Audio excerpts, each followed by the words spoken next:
dia mbola amin'ny fifaliana trano no ahafahana miaraka amintsika ao anatin'izao fampaherezana izao, dia indray tsika hivavaka hankataka ny fanahy masina hanokatra ny saina mampanahintsika mba hatakarantsika ny sitrapon'Andriamanitra. Vavaka isika. Jehovah-Andriamanitra iray eo dia misaotra anao mandrakariva izahay satria fantatray fa Andriamanitra tsy mipetrapetra-potsiny ianao fa miezaka mandrakariva mandresy lahatra ny olonao mba hanana ny toe-panahy fanaraka amin'ny zavatra takianao. Fantatray fa Andriamanitra tompon'ny zavatra rehetra ianao ary miasa manerana n'izao tontolo izao amin'ny fomba tsy takatry ny saina ary tsapanay izany na dia ny fomba ny tantananao ny firenena azy.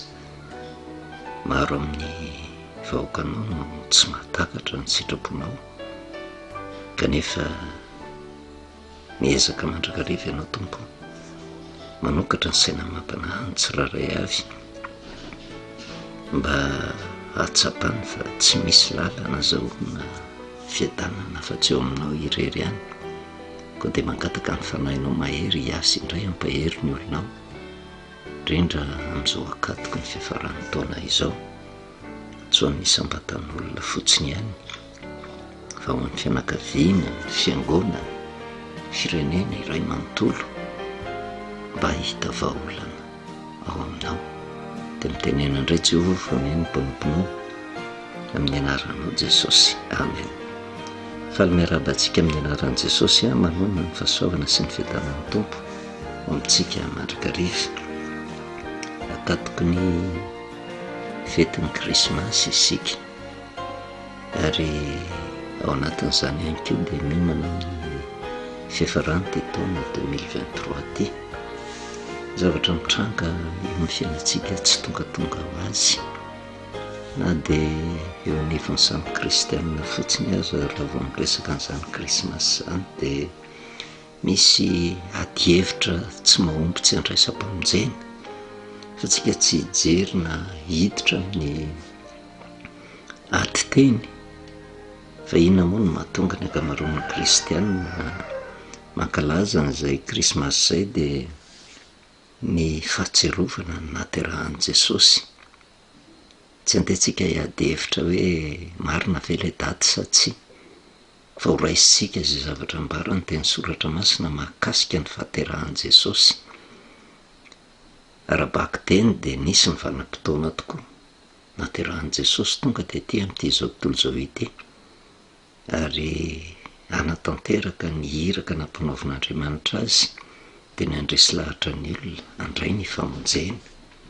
mba tonga ahateraka ho zanak'Andriamanitra. Fa rehefa jerevintsika amin'ny lafiny ara-panahy izay le fahaterahan'ny tompo izay dia ny fahaterahan'i Jesosy ao anatin'ny olona. Izany hoe vanim-potoana tokony hitodiana ao anatin'ny tena ny vanim-potoana tahaka izao izay fandrindra mihitsy amin'ny zavatra tokony ho tanterahana ao anatin'ny faran'ny taona. Matetika rehefa tonga ny faran'ny taona dia io ny vanim-potoana anaovan'ny olona bilan ny fiainany na ny orinasa ara dia manao bilan, izany hoe manadiady ny zavatra vitany, mandinika tsara inona ny zavatra tsy nety dia mandray fanapahan-kevitra hoe inona ny tokony atao mba hanarenana izay zavatra tsy nety izay.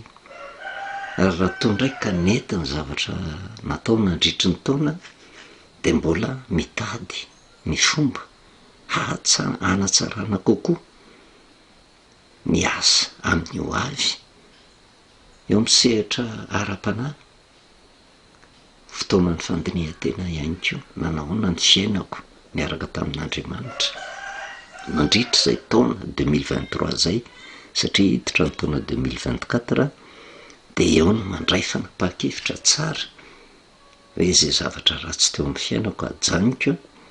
fa mba hiaina amin'ny fiainam-baovao. Kanefa araka ny resahantsika hoe fanindran-dalana eo ihany koa ilay fahaterahan'i Jesosy ny faran'ny taona fa ny fahaterahan'i Jesosy ao anatin'ny olona zay ny tena zava-dehibe ary tsika angamba mahatsikaritra mihitsy ho an'ny olona zay nitoriana ny filazantsara amin'ny vanim-potoana andraisan'i Jesosy ho tombo sy ho mpamonjy ny tenany, de zay izy no teraka ao anatin'i Jesosy, lasa tonga zanak'Andriamanitra, lasa nateraka indray, miala am'le fiainana taloha, miditra amin'ny fiainam-baovao, mariky ny fahaterahana indray. Matetika isika tao anatin'ny fampahirezana de niresaka ny fahaterahanam-baovao io nataomboko tsika tamin'ny tany Egypta, velana tao amin'ny tany Egypta, niampitany ranomasina mena, andeha ho any amin'ny tany Kanana, ary tsy afa-misaraka ihany koa ny amin'ny toe-javatra mitranga na de eo nivo ny firenetsika azy, satria ao anatin'izao volana Desambra zao ihany koa no andraisana fanapahan-kevitra hiditra amin'ny fiainam-baovao eo anivo ny firenena, mariky ny fahaterahana indray. Kanefa zay fahaterahana indray zay hidirana amin'ny fiainam-baovao de miorina foana ao amin'Andriamanitra amin'ny alalan'ny fandraisana an' Jesosy ateraka ao anatin'ny olona. Tsy hidirantsika ozytsika, tsy andeha hiadevitra ny amin'ny hoe oviana marina izy miteraka satria eo nivon'ny kristianina, de io koa de miteraka tsy fitovizan-kevitra any amin'le daty naterahana no edikevitra fa tsy any amin'le hoe ahoana ny fomba andraisako an' Jesosy. Fa rehefa tena jerevana amin'ny sehatra ara-panahitra izay fahaterahan' Jesosy ao anatin'ny olona zay, de zay le ataon'ny olona hoe nateraka indray ary tsy mitovy ny daty na ny andro na tonga ny olona ho nateraka indray, tonga olom-baovao fa arakaraka ny fanapahan-kevitra ao anatin'ny taona amin'ny andraisany an' Jesosy Kristy, zay le fahaterahan-baovao ary zay no tiatsika ho tsindriny. Vanim-potoana tokony andinihan-tena zao ametrahantsika fanontaniana amin'ny tenantsika hoe teraka marina ao anatintsika ve io Jesosy Kristy io, tonga zanak'Andriamanitra ve tsika? Raha mijeritsika ny Jaonina toko voalohany, Jaonina toko voalohany de zao lalàny ny fahaterahan-baovao. Jaonina toko voalohany de ny 12.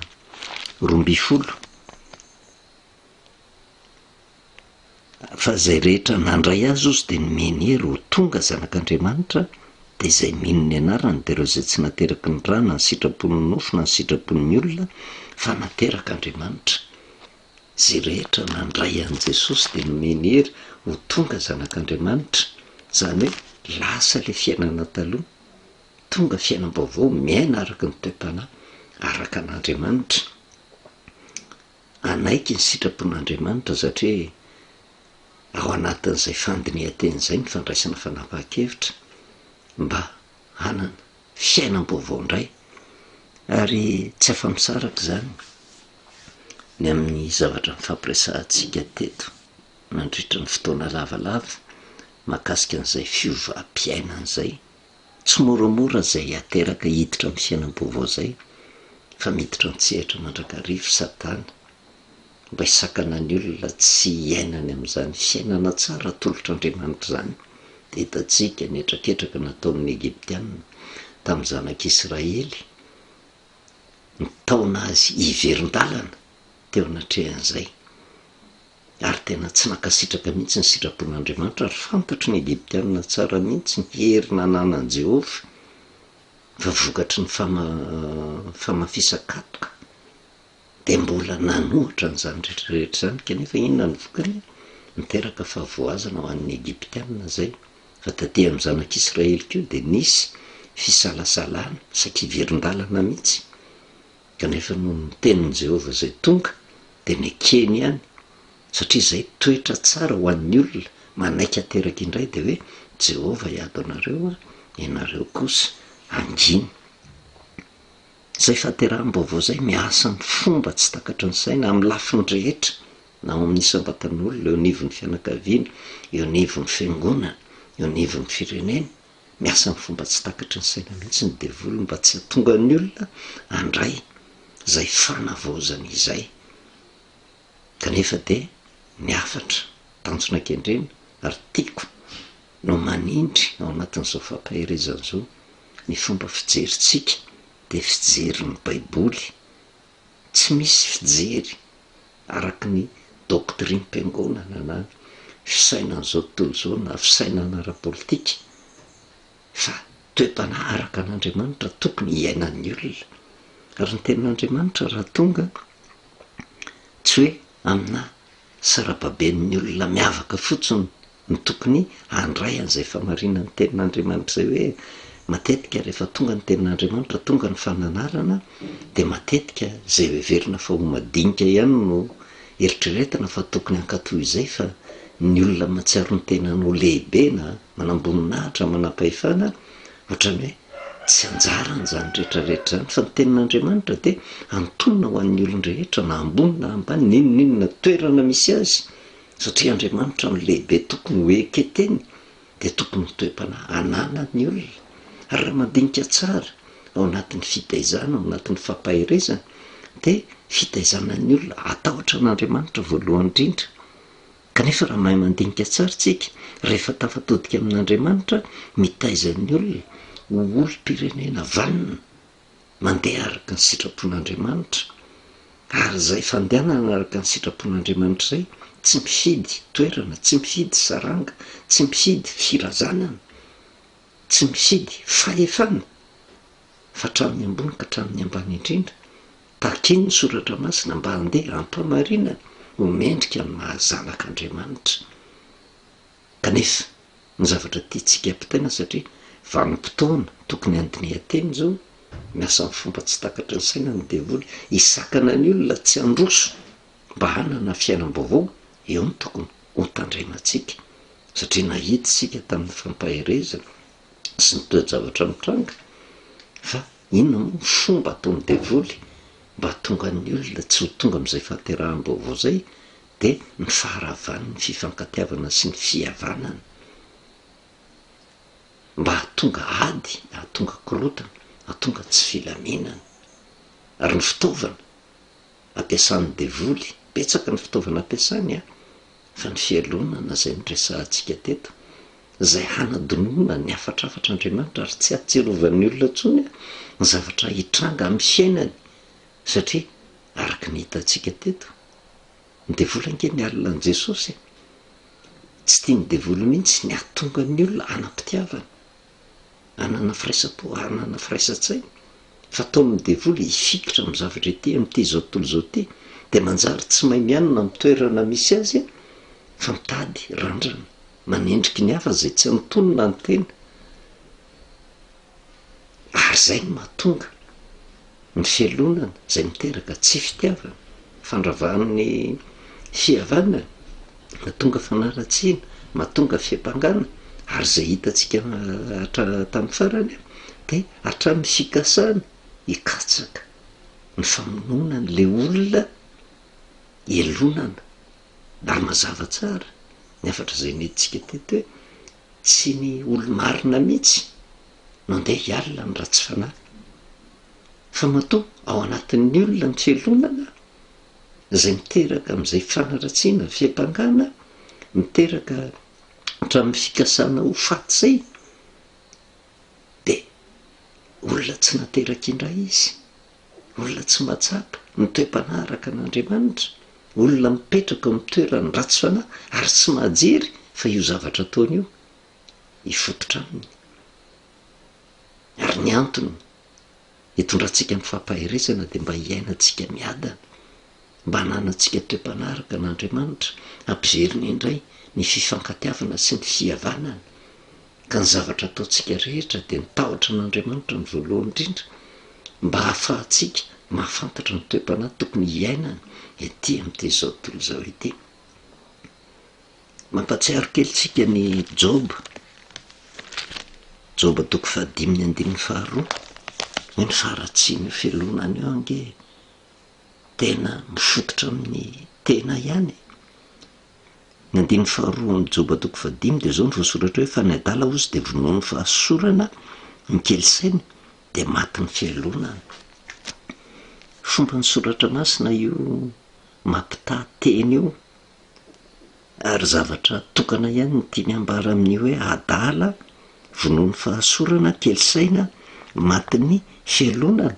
de ny soratra masina raha mahay mandinika tsara an'io zany de hoe ny olona adala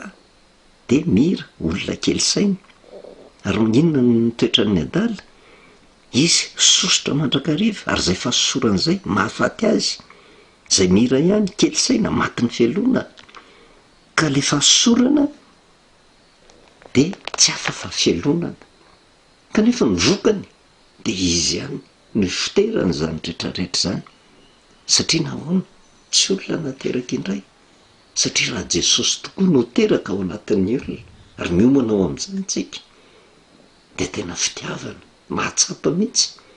ny sorona nataon'i Jesosy Kristy hoe ho ange ho anao ange ho antsika rehetra ange ho an'ny firenena ange ho an'izao tontolo zao mihitsy ny nahatongavan'i Jesosy teto amin'izao tontolo zao nanolotra famonjena ary nitanjona ankendren'Andriamanitra de mba handraisan'ny olona famonjena natolotra Andriamanitra kanefa de hitatsika miverimberina teto hoe inona ny safidin'ny olona ka mahatonga an'izao fahasairanana mitranga manerana an'izao tontolo zao izao de naleony nandany famonjena nataon'i Jesosy nanombo azy teo amin'ny hazo fijaliana fa naleony nangataka ny Barabasy de inona ny toe-javatra mitranga de misavoritako zao tontolo zao kanefa tsika tsy afaka miala amin'izao tontolo zao fa mbola miaina amin'izao tontolo zao satria safidin'izao tontolo zao nangataka ny Barabasy ary zay no nahatonga antsika miresaka hoe miaratsy zao fiainana zao kanefa Jesosy raha tonga izy ho an'ny olona zay nateraka indray de nampatsiarovin' Jesosy mihitsy any amin'ny Jaona toko 7:10 Jaona toko 7:10 hoe tsy andeha hitady lalana ialana amin'ity zao tontolo zao ity fa miaina eto amin'ity zao tontolo zao ity isika de mivavaka tamin'Andriamanitra izy ary ny zavatra anisan'ny vavaka nataony eo amin'ny Jaona toko 7:10 ny andininy fa 5:10 za tsy mangataka aminao izy mba hampiala azy amin'izao tontolo zao fa mba hiaro azy amin'ny ratsy miaina eto amin'izao tontolo zao ratsy tsika kanefa rehefa ao anaty Jesosy Kristy de efa mivavaka Jesosy hoe mba hierovana atsika amin'ny ratsy hierovana atsika amin'ny Barabasy zay mampitondra faisana tsy fandriam-pahalemana mahatonga korotana mahatonga fialana amin'Andriamanitra mahatonga fialonana mahatonga tsy fifankatiavana eo anatrehan'ny olona de mivavaka Jesosy ary zay vavaka nataon'i Jesosy zay tokony ho saintsaintsika mba handraisantsika fanapahan-kevitra amin'izao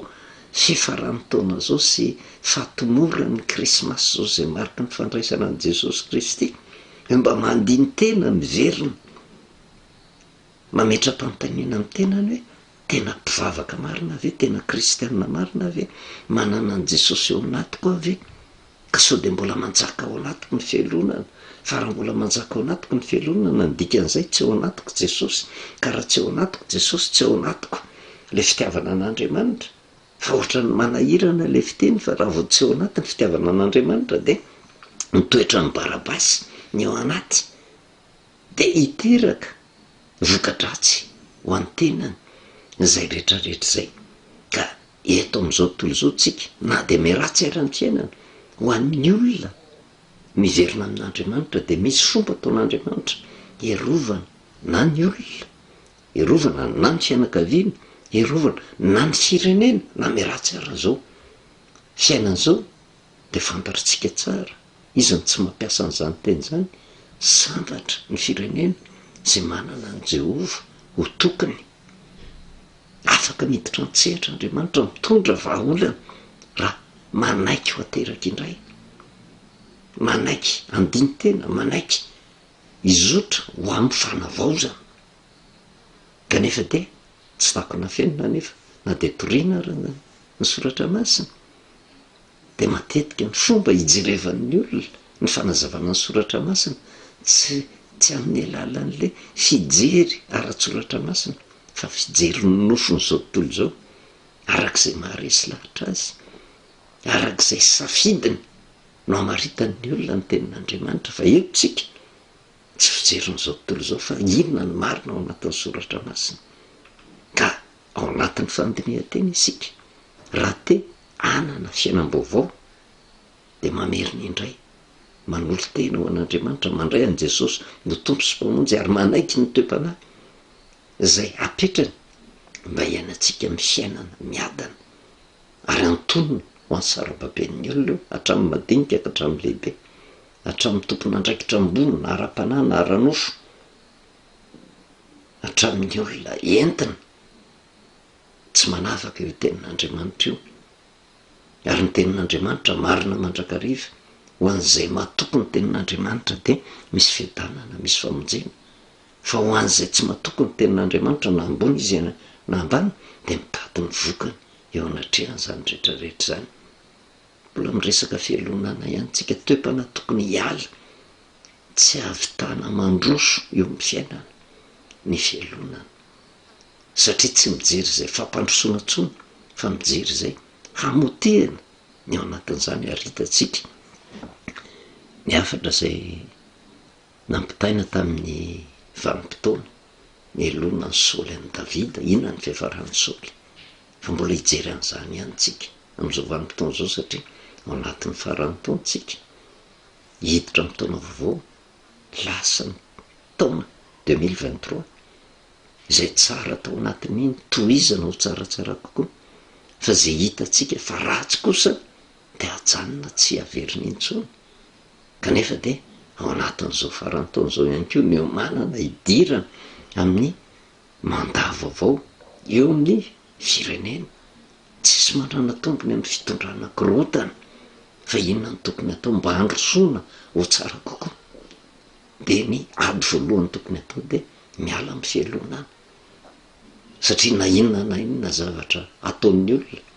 tsy miteraka voka-tsoa ny korotana. Fa raha sanatrika ny korotana tsisy afabelana marina na tsy marina, ninona fireakiviny samy mitady ny vokany eto avokoa tsika rehetrarehetra. Fa raha mahay mampandevitra kosa ny ampo-po ka miverina marina ao amin'Andriamanitra,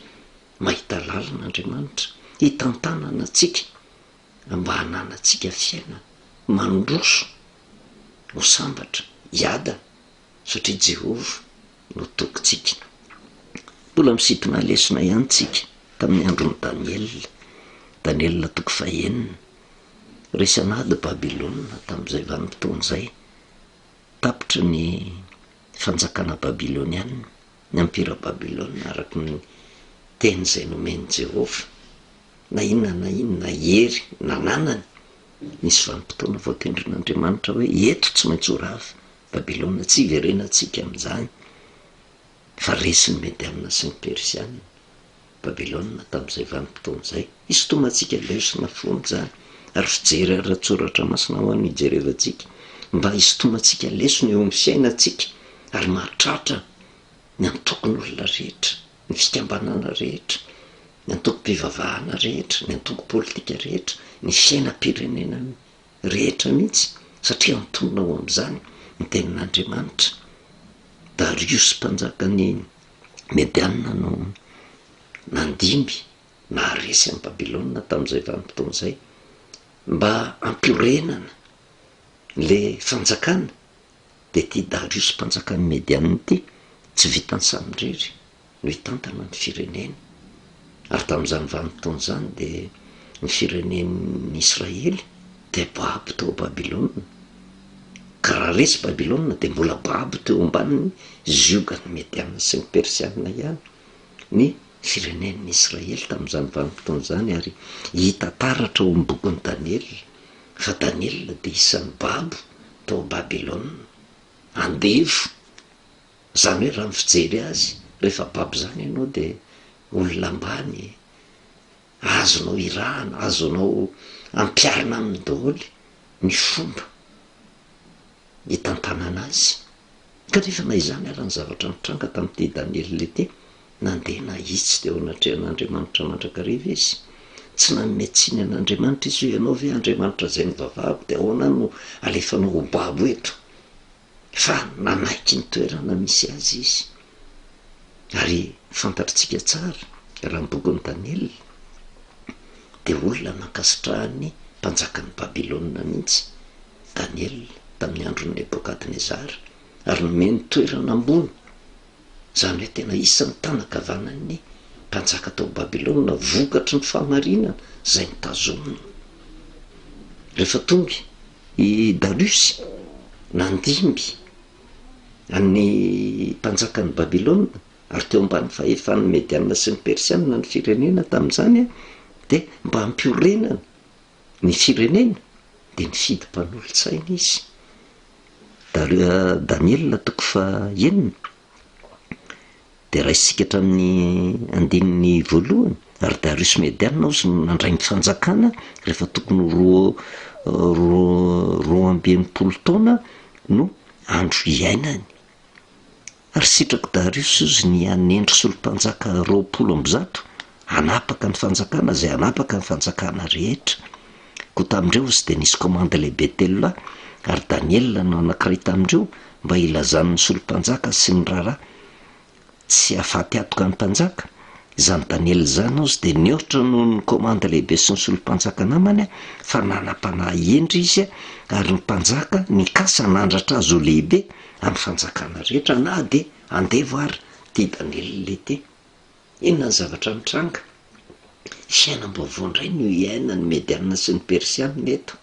iainan'ny Babilôna mihitsy satria resy anady izy. Mpanjaka vaovao no mitantana, kanefa tsy vitany samirery mitantana ny fanjakana izy. Any Babilôna ray manontolo fa tsy maintsy nisy olona nalaina tao Babilôna mba hifehezana ny fanjakana,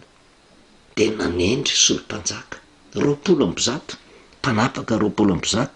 fa nisy komanda lehibe, ary isan'izany tsy nampozina le Daniel andevo no fidiana manokana. Fa saingy nanantsainy Darius mpanjaka manoloana ny mpanolontsaina zay nifidiny,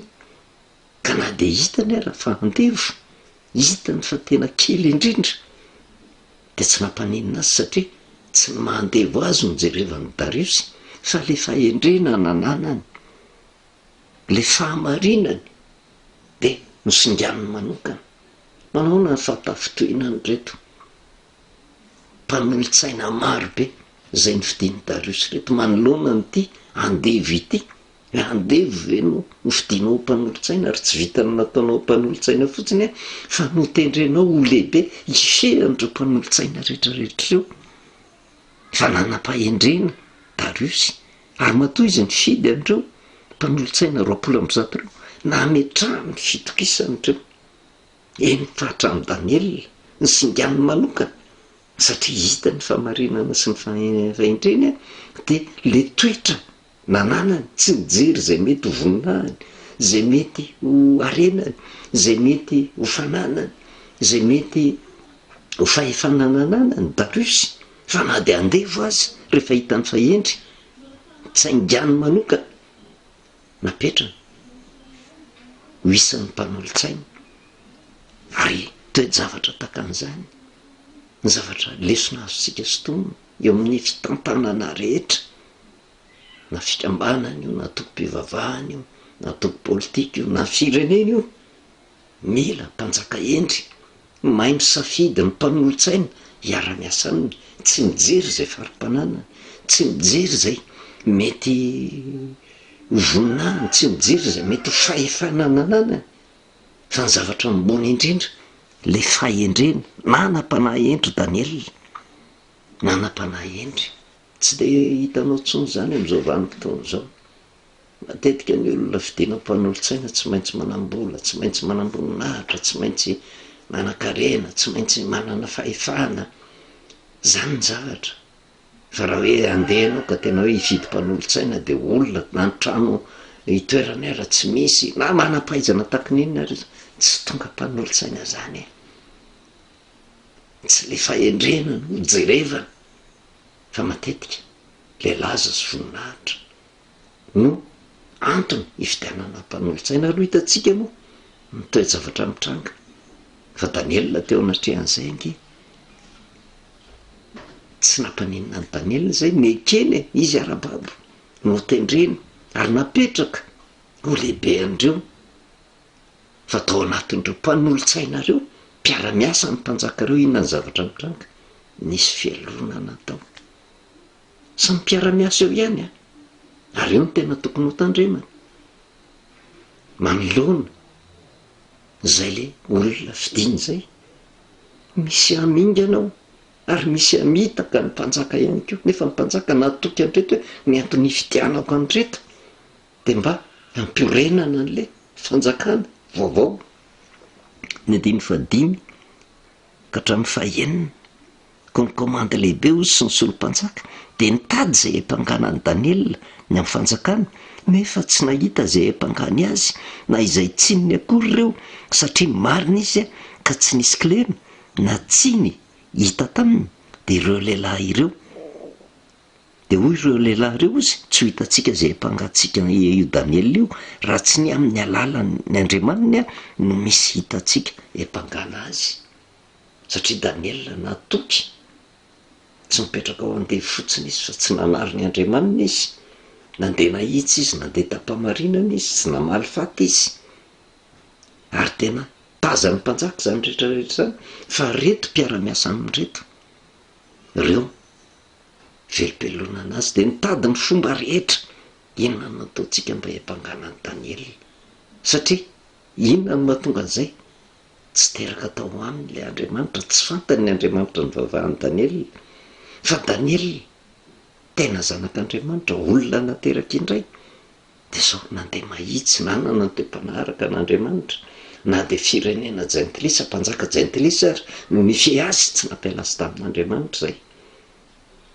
fa dia nandeha mahitsy dia onatrehan'Andriamanitra fa reto mpanolotsaina 20 reto inona no nataony fialonana satria tombontsoa tediaviny teo manelingelona ny tsinanany manelingelona voninahitra nananany ary anisany zavatra tsy zakany hoe andevokely io ve no andeha ifehy atsika fa andao hitediavana tetika inona ny fomba ataontsika mba hamonoana azy hampangana azy eo anatrehan'ny mpanjaka dia io le resahantsika hoe tsisy azony natao hoe ny famarinany ny joroany ny sasahiny nandeha tapahy-andrena ny fatahorana n'Andriamanitra zany no andrasana kendrotoana amandriana ny Daniela tamin'ny alalany reto namany mpiara-miasa aminy zay nofidiany mpanjaka ho mpanolotsaina ireto ary eo no ahitantsika hoe ny fialonan'io ireo olona tsy mitondra maka izy io misy valiny eo ndray andro any ary dia marina foana ny tenin'ny Joba hoe ny adala vonoa ny fahasorana ozy fa ny kely saina maty ny fialonana